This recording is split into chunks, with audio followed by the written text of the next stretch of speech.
She watched the insects on the leaves, and many flying by. If I had friends like these, she sighed, who'd stay a while with me, I'd sit them down on silken chairs and serve them cakes and tea. Two timid beetles, Ike and May, crept from the woodwork that same day. But when Miss Spider begged, "Please stay," they shrieked, "Oh no!" and dashed away. Three fireflies flew inside that night, their spirits high, their tails alight. They spied the web and squeaked in fear, "We'd better get away from here." The little trio did not feel they'd care to be a spider's meal. Four bumblebees buzzed by outside. "Please come to tea," Miss Spider cried. The four ignored her, swaying there. She waved a tea towel in the air. She took a cup and tapped the glass. Then one bee spoke to her at last. We would be fools to take our tea with anyone so spidery.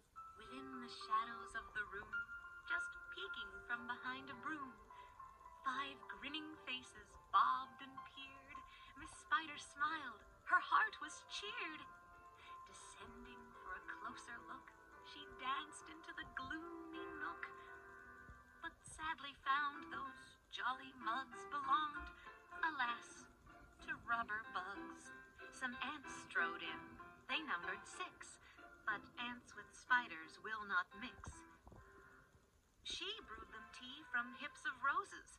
The proud platoon turned up their noses.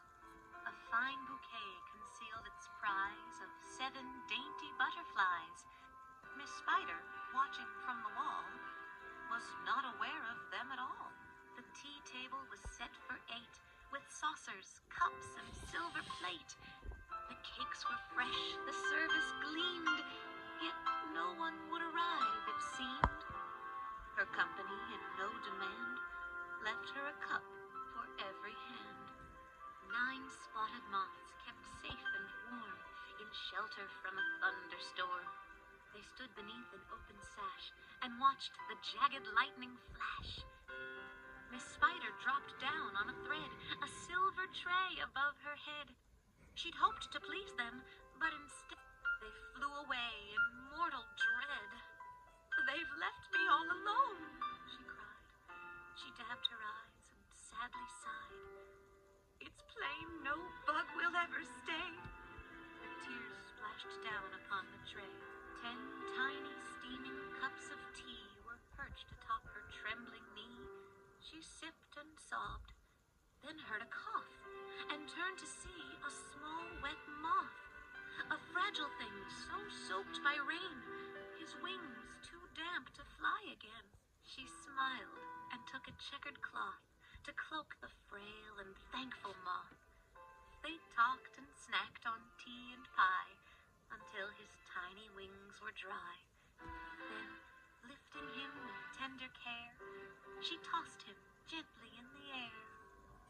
The moth told Ike, then Ike told May, who went from bug to say, "There is no reason for alarm. She's never meant us any harm." So later on that afternoon, assembled in the dining room, 11 insects came to tea to share Miss Spider's courtesy. 12 tender violets in a vase presented at Miss Spider's place. Set by her chair, so neatly spun, she munched the blossoms one by one. Her friends were glad to watch her feast upon the floral centerpiece. It was a great relief to see she ate just flowers and drank just tea. Miss Spider's reputation grew. Before too long, our hostess knew each bug who crawled or hopped or flew, and all their lovely children